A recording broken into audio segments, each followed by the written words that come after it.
परिषदेचं आयोजन करण्यात आलेलं होतं. ठिकठिकाणी कॅम्प आरोग्याचे सुरू आहेत. कशा माध्यमातून कशा पद्धतीचं नियोजन?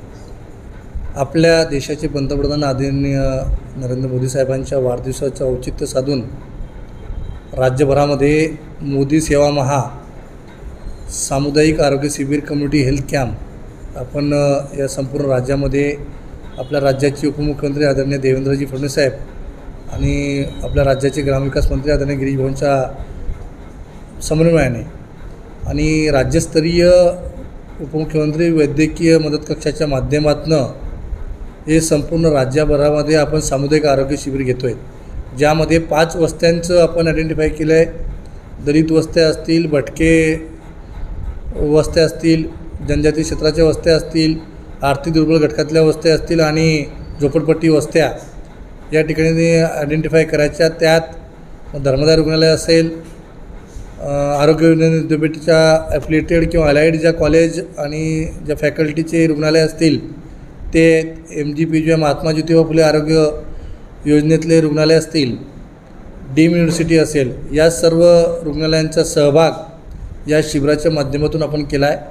शिबिराची जी संख्या आहे रुग्णांची ती 200च्या आत कशी ठेवता येईल आणि याच वस्त्यांमध्ये जाऊन ते शिबिरं त्या ठिकाणी कंडक्ट करणं आणि त्या शिबिराच्या माध्यमातून रुग्णांचं रक्त तपासणी असेल, त्यांना डॉक्टरांचं कन्सल्टेशन असेल, लागणाऱ्या बेसिक औषधी असतील, आभा कार्ड म्हणजे आयुष्यमान भारत कार्ड असेल, ECG असेल आणि आरोग्य विषयातल्या ज्या मोजक्या 5-6 योजना आहेत त्यांचं अवेअरनेस असेल, हे आपण या शिबिराच्या माध्यमातून करतो आहे. राज्यभरामध्ये 17 सप्टेंबर ते 17 ऑक्टोबर हे संपूर्ण 1500 रुग्णालय पहिले होती, आता 2100 रुग्णालय यामध्ये समाविष्ट आहेत. त्यांना आपल्या ज्या खाटा आहेत, बेड आहेत, त्याच्या संख्येनुसार आणि त्यांच्याकडे असलेल्या संसाधनानुसार ते संपूर्ण याच्यामध्ये आपल्याला टीम देत आहेत आणि आपण त्यांच्या अवतीभोवती असलेल्या ह्या 5 प्रकारच्या वंचित घटकाच्या वस्त्या यामध्ये हे आरोग्य शिबिर राबवतो आहे.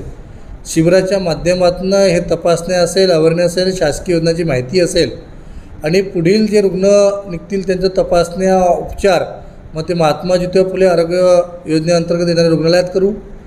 त्यात झालं नाही तर धर्मदाय रुग्णालय असतील त्यातनं ते केले जातील, त्यातूनही झालं तर गव्हर्मेंट मेडिकल कॉलेजच्या मार्फत केलं जात आहे. आपण आज जळगावमध्ये पाहिलं की या कम्युनिटी हेल्थच्या माध्यमातून जे मणक्याचे स्पाईनचे पेशंट निघाले होते, आपल्या देशाचे प्रसिद्ध असे spine surgeon doctor Shekhar Bhojraj आज जळगावमध्ये आले आणि त्यांनी आज 3 पेशंट या कम्युनिटी हेल्थ कॅम्पच्या माध्यमातून जे निघाले त्यांचं ऑपरेशन केले. पूर्ण टीम या ठिकाणी आलेली आहेत. असे शेकडो जगप्रसिद्ध असे डॉक्टर विविध गव्हर्मेंट मेडिकल कॉलेजमध्ये जाऊन यांचं ऑपरेशनसुद्धा करतो आहे. एक चांगली मुवमेंट. नुसता हे तपासणी ऑपरेशन अवेअरनेस कॅम्प नाही आहे, तर या शिबिराच्या माध्यमातून ह्या वस्त्यांचं आयडेंटिफिकेशन करून त्याच्यामधले असलेले आजार याच्यावरसुद्धा संशोधनं या ठिकाणी केले जात आहे.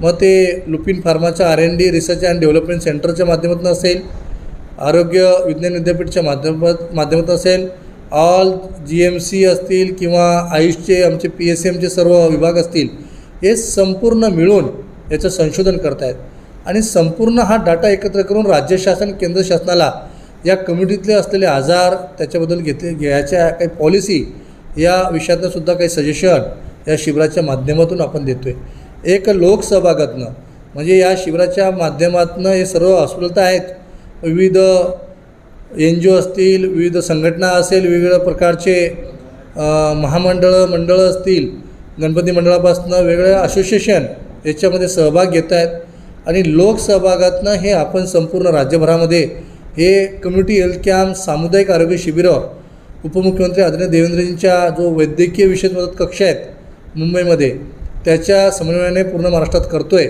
एक चांगला रिस्पॉन्स या शिबिराच्या माध्यमातून येते आणि मोठ्या प्रमाणात सर्व मेडिकल फॅकल्टी असेल, समाजातले दानशूर लोक असतील, वेगवेगळ्या प्रकारचे NGO असतील, वेगवेगळ्या प्रकारचे घटकातले पक्षातले पदाधिकारी असतील, सर्व मिळून एक देशाचे आपले लाडके पंतप्रधान ज्यांनी देशाला एक दिशा आणि दशा बदलण्याचं काम ज्यांनी केलं, असे मोदी साहेबांचं वाढदिवसाच्या औचित्य साधून आपण हा मोदी सेवा महा या ठिकाणी आयोजित केला आहे आणि त्याच्यामार्फत हे कम्युनिटी हेल्थ कॅम्प करतो आहे. काय पद्धतीचं स्वरूप आहे, कोणते आजार आहे, काही महत्त्वाचे? यामध्ये जेवढेही आजार निघतील म्हणजे कम्युनिटी हेल्थ कॅम्पच्या मार्फत 200 पेशंटचं आपण कारण असं आहे की 200 ते 250च्या वर गेले तर जी ब्लड टेस्टची संसाधनं आहे, ECG असेल, बेसिक औषधी असतील, आभा कार्डची रचना असेल, ही वर जाते. म्हणून त्याची लिमिटेशन रुग्णांची 200च्या आत कशी ठेवता येईल आणि त्या माध्यमातून जो रुग्ण निघेल, पहिलं ज्याला पुढील उपचार असतील मग ते महात्मा ज्योतिबा फुलेमध्ये बसला तर त्यातनं निश्चित करू, त्यात बसला नाही तर धर्मदाय रुग्णालयात करू, तिथे नाही बसला तर आपण पाहिलं GMCमध्ये असे जगप्रसिद्ध असे डॉक्टर कसे येत आहेत आणि ते ऑपरेशन करतात. अशा प्रकारे आपण हे सर्व कॅम्प करतो आहे.